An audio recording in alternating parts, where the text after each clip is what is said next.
Did you know there was a moment in the Bible when God used a bird to keep his prophet Elijah alive? God commanded birds to bring food to a starving prophet, and they obeyed without question. This Bible story proves God's provision shows up in the most unexpected ways. The prophet Elijah stood before King Ahab with a message that would shake the entire kingdom. There will be no rain for years except at my word. This wasn't just a weather forecast. This was a divine judgment. King Ahab had led Israel into worshiping false gods, turning the nation away from the one true God. Elijah delivered the message, and the drought began immediately. No dew, no rain, nothing. The land started to crack. Rivers began to dry. Crops began to fail. And Elijah became the most wanted man in Israel. God told Elijah to leave. Go east and hide by the Kerith Brook. You will drink from the brook, and I have commanded ravens to feed you there. Ravens, not angels, not people, ravens. These weren't gentle doves or majestic eagles. Ravens were considered unclean birds in Jewish law. They were scavengers, eaters of dead things, associated with death and decay. Yet God chose them. Why?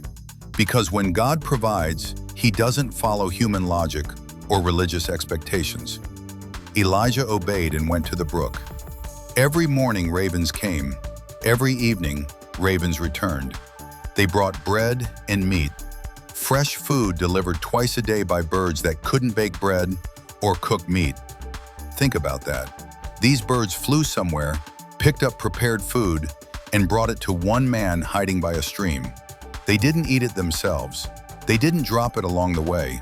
They delivered it like a supernatural food delivery service.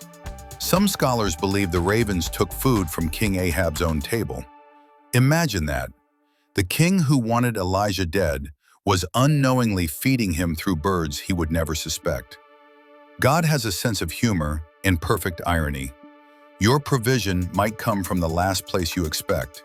It might come through people who don't even know they're helping you. It might come in forms that make no natural sense. Elijah sat by that brook day after day. He drank water that was slowly decreasing. He ate food brought by creatures that shouldn't have cared whether he lived or died. Moral lesson: when God is your source, your supply cannot run dry. Help doesn't have to come from where you expect.